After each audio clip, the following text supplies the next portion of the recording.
Hello guys, welcome to my YouTube channel. Guys, हमने अपनी पहली वीडियो में देखा था कि universal declaration of human right होते क्या हैं और ये किस किस कंट्री के द्वारा लाए गए हैं और कैसे इनको ड्राफ्ट किया गया है और ये डिक्लेरेशन कब हुआ था और इसकी इम्पोर्टेंस क्या है।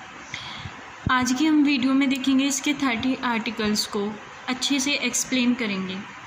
Article first, all human beings are born free and equal in dignity and right. प्रत्येक मनुष्य या सभी मनुष्य अपने जन्म के साथ ही फ्री हो जाते हैं और उन्हें इक्वलिटी मिल जाती है कि वो अपने राइट्स को अच्छे से यूज़ कर सकते हैं।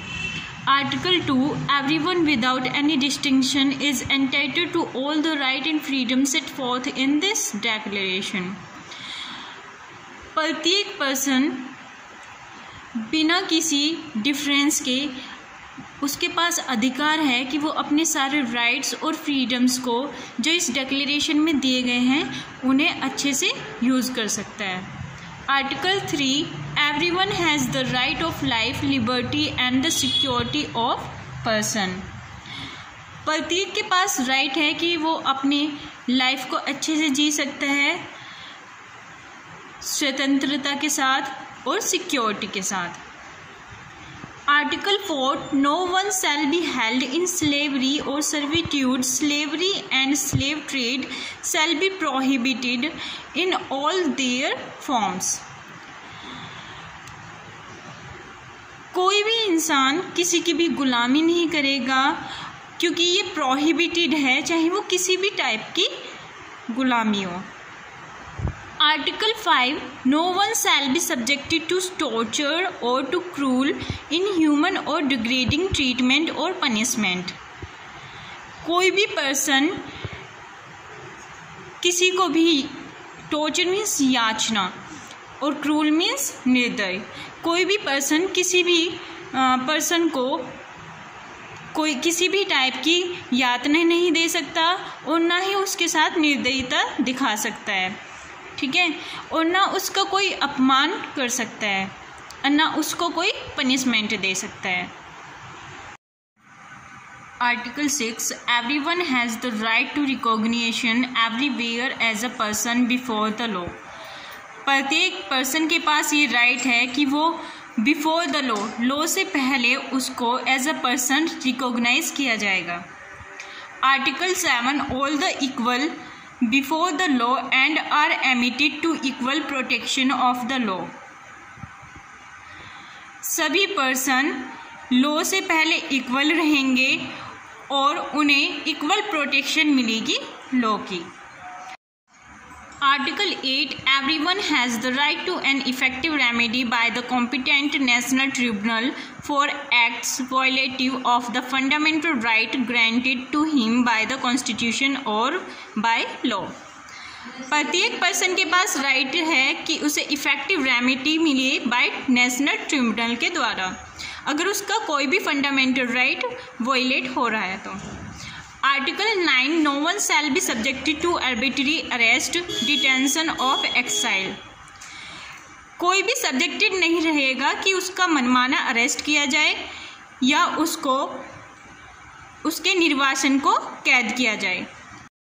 Article 10, everyone is entitled in full equality to a fair and public hearing by an independent and imperial tribunal. प्रत्येक पर्सन जो है वो एंटाइटल है कि उसे इंडिपेंडेंट और इम्पीरियल ट्रिब्यूनल के द्वारा फेयर और पब्लिक हियरिंग मिले। Article 11, everyone charge with a penal offence has the right to be presumed innocent until proved guilty according to law in a public trial।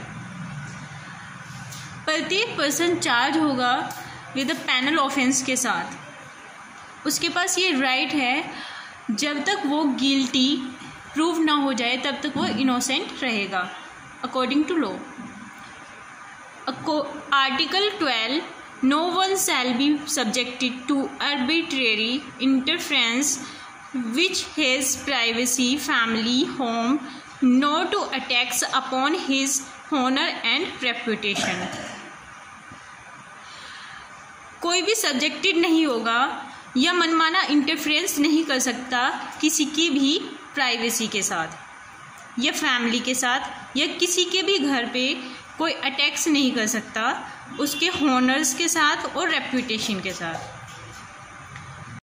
Article 13, everyone has the right to freedom of movement and residence within the border of each state. प्रत्येक के पास ये right है कि वो freely कहीं भी movement कर सकता है, कहीं भी रह सकता है, बस वो बॉर्डर में रहना चाहिए। Article 14, everyone has the right to seek in other countries asylum from persecution. प्रत्येक पर्सन के पास राइट है कि वो कहीं भी किसी भी कंट्रीज़ में असाइलम अस्पताल देख सकता है अगर उसको कहीं भी उत्पीड़न हो रहा है। Article 15, everyone has right to a nationality, no one shall be arbitrarily deprived of his nationality nor denied the right to change his nationality। प्रत्येक पर्सन के पास अधिकार है कि उसके पास राष्ट्रीयता होनी चाहिए और कोई भी पर्सन अपनी राष्ट्रीयता को अपने मनमाने तरीके से चेंज नहीं कर सकता। Article 16, men and women of age without any limitation due to race, nationality or religion have the right to marry and to found a family। Man और वुमेन चाहे वो किसी भी एज में हो, उनके पास ये राइट है कि वो किसी के साथ भी शादी कर सकते हैं और अपनी फैमिली को फाउंड कर सकते हैं। Article 17, everyone has the right to own property and no one shall be arbitrarily deprived of his property। प्रत्येक के पास ये राइट है कि उसकी खुद की प्रॉपर्टी हो और वो अपनी प्रॉपर्टी से वंचित न रहे। Article 18, everyone has the right to freedom of thoughts, conscience and religion। प्रत्येक के पास ये राइट है कि वो अपनी सोच को लेके स्वतंत्र रहे और रिलीजन को लेके। Article 19, everyone has the right to freedom of opinion and expression. प्रत्येक के पास ये राइट है कि वो अपनी ओपिनियन और एक्सप्रेशन को लेके स्वतंत्र रहे, वो कहीं भी अपनी ओपिनियन और एक्सप्रेशन को रख सकते हैं। Article 20, everyone has the right to freedom of peaceful assembly and association. प्रत्येक के पास ये राइट है कि वो कहीं भी अपनी पीसफुल शांतिपूर्वक असेंबली बना सकते हैं और एसोसिएशन बना सकते हैं। Article 21, everyone has the right to take part in the government on his country with equal access public services. प्रत्येक के पास ये राइट है कि वो जिस कंट्री में रहते हैं उस कंट्री की गवर्नमेंट में पार्ट कर सकते हैं, हिस्सेदारी कर सकते हैं। Article 22, everyone has the right to social security. प्रत्येक के पास ये राइट है कि उसको सोशल सिक्योरिटी मिले। Article 23, everyone has the right to work to be choice of employment to just and favourable condition of work and to protection against unemployment. प्रत्येक के पास ये राइट है कि उसको काम मिले और उसकी चॉइस का काम मिले उसकी फेवरेबल कंडीशन के साथ, और उसको प्रोटेक्ट किया जाए किसके अगेंस्ट, अनएम्प्लॉयमेंट के अगेंस्ट। अब everyone has the right to equal pay for equal work. प्रत्येक के पास ये राइट है कि उसको इक्वल पे किया जाए इक्वल वर्क के लिए। Article 24, everyone has the right to rest and leisure. प्रत्येक के पास ये राइट है कि उसको रेस्ट मिले, अवकाश मिले, फुर्सत मिले, including reasonable limitation of working hours and periodic holidays with पे। और इसमें ये भी इंक्लूड होने चाहिए कि वर्किंग हावर्स कितने हैं, लिमिटेड होने चाहिए, और उनको हॉलीडेज भी मिलने चाहिए। Article 25, everyone has the right to adequate standard of living including housing, medical care and security in the event of sickness, widowhood and old age। प्रत्येक के पास ये राइट है कि उन्हें एडुकेट स्टैंडर्ड ऑफ लिविंग मिले, एडिक्वेट मीन्स पर्याप्त, including housing, जिसमें इंक्लूड होता है हाउसिंग मिले उनको, मेडिकल केयर मिले, सिक्योरिटी मिले, अगर उन्हें कोई सिकनेस है तो उसकी भी मेडिकल केयर मिले।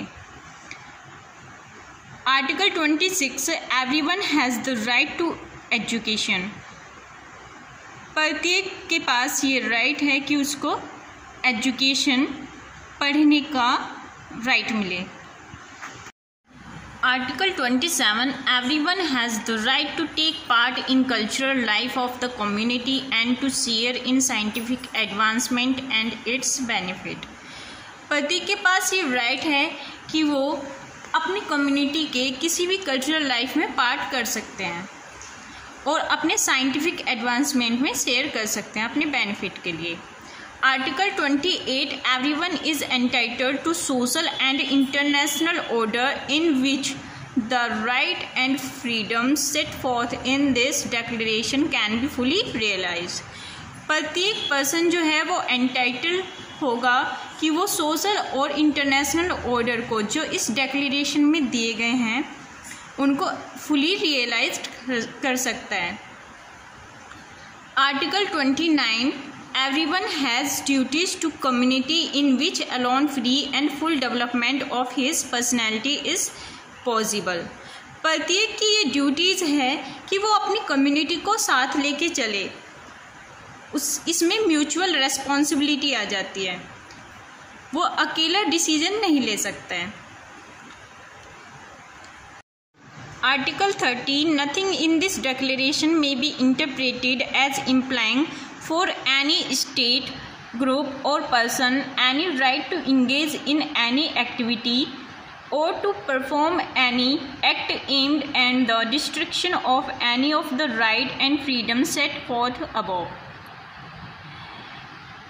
आर्टिकल 30 में कहा गया है कि जो इस डिक्लेरेशन में ये जो आर्टिकल्स दिए गए हैं ये इंटरप्रेट नहीं कर सकते किसी भी स्टेट, ग्रुप और पर्सन को, और ना ही ये कोई ऐसी एक्टिविटी में हेल्पफुल हो सकते हैं जो हमारे किसी भी कंट्री में डिस्ट्रैक्शन का काम करे। गाइज़, अगर आपको मेरी वीडियोस अच्छी लगती हैं then please like and subscribe my YouTube channel. Thank you guys.